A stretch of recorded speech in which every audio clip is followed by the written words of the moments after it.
Okay, how much? That's so much. Oh no.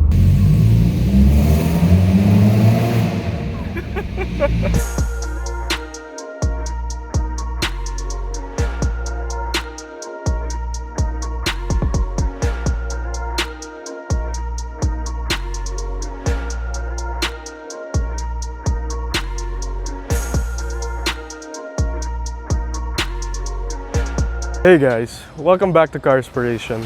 Now it's been about 2 weeks since my last upload, and I've been really busy then, so I'm just making it up through this video. This is my 230 CE ownership report. Now what's an ownership report? It's more or less the experience you had with the car, well, you're currently having with the car, and you basically sum it all up in the amount of time that you own it right now. So for me, in my case, I've owned this CE right now for a year and a half. Got it back in February of 2020. Show a pic right here of how it looked like.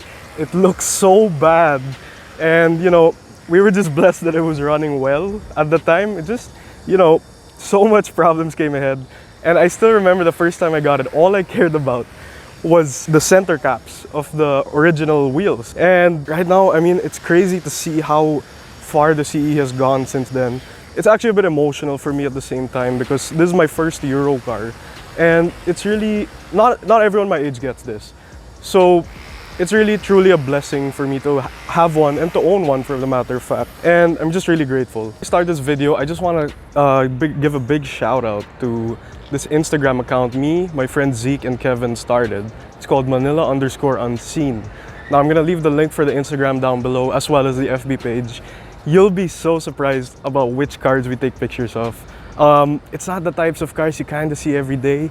Check it out, follow if you want to, and share, Of course, if you're enjoying my content, like and subscribe to Carspiration, give it a share if you want to. And yeah, let's get to the video. So we got the car again around February of 2020, and we didn't get it in good condition. It was a pretty bad condition for how it looks. It was pretty much neglected for a couple of years. It was under the sun all the time because the parking was always open. Everything was just slowly falling apart. The wood was broken. So much, there were a lot of problems. The engine was okay, but it was starting to overheat after we bought it. And either way, I still love the car because, first Euro car. We decided to make it a project car, more or less. And I'm super happy how it turned out. So yeah, let's talk about pricing. So I have with me right now the very first bill that I got for my CE. And of course, it was about the air conditioning.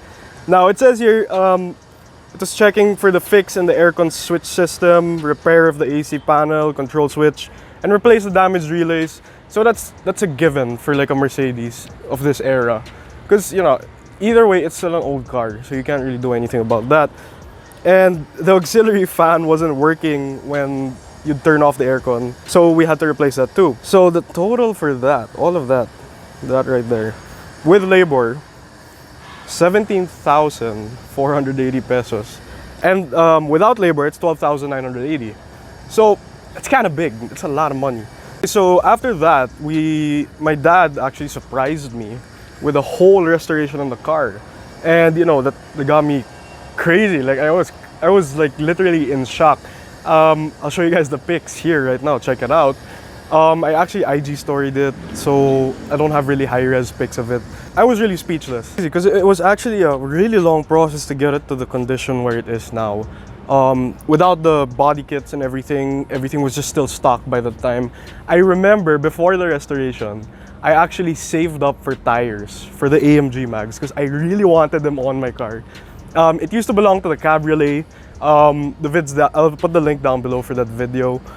But I'll show a picture now of how it looked like with the AMG mags without the lowering springs. It looked terrible. It was high. It was like really high. It looked like it was gonna go off-road. But yeah, I saved up for the lowering springs too. During the restoration, my dad and I were just adding new parts. So we got new wood, this Brano. We actually got it from a part-out car. It was so perfect. It was really pristine. All we had to do was polish it. And what else? We also got the shift knob which is half leather and half zebrano. So it really complemented the wood really well.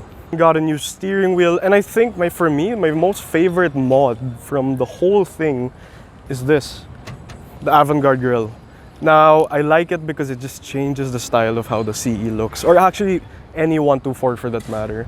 It looks really good, it looks really classy, and looks period correct. So for the moment of truth, I want to tell you guys how that whole restoration process costed. Now this is a lot done. I'm not kidding, a lot. Now this isn't this paint was done through once over, so we took out the old paint, which is a bit too light for us. So we made it a more darker gray, and you know, that wasn't cheap, and it was just really a project between my dad and I that really got me really into Euro cars. We did a whole top overhaul on the engine, and all of that totaled into, with the paint and the engine, about 180,000 pesos, which is a lot. I mean, come on, we got the car for 280 grand, and in total we've spent about the same amount restoring it. So it's basically it's like you're buying a 300 CE with this money. Once it was restored and perfect condition, quote unquote, we still have to keep in the factor that the more I use it, the more the problems will come out.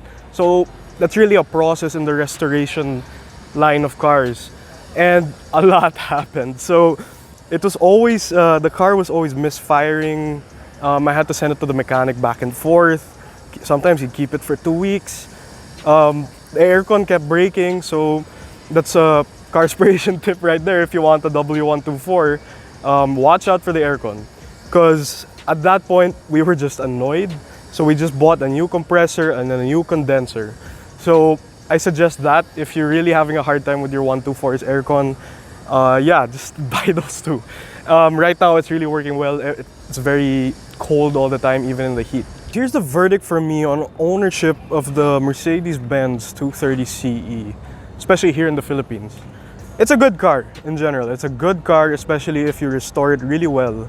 And it's even daily drivable. I'm telling you, I drive this every day. Start it up, warm it up. I even take it back and forth to Alabang, Tagaytay. And it's really good. But you gotta keep in mind that the restoration is important, because you can't just daily drive this right off the bat when you buy it. Of course, there's gonna be problems. There's gonna be issues. But I think the biggest problem for me is the air conditioning. Before we replaced everything, it was the air conditioning. No matter what you do, the air conditioning is never gonna work properly unless you replace it. So yeah, this is really fun, guys. So I just want to tell you guys in total how much I spent on this Mercedes CE, including how much my dad spent too, because this is a joint project. Put in the factor also that we also had to fix the air conditioning a lot. So let's say that costed around, no, here, I have it right here. There, it costed around 15,000 to keep fixing it. We spent about 450,000 pesos just to get it to work right. And okay, for me, money well spent. Money well spent, money well earned. Good. But yeah, this was fun. I really like sharing with you guys this. Like and subscribe to Carspiration.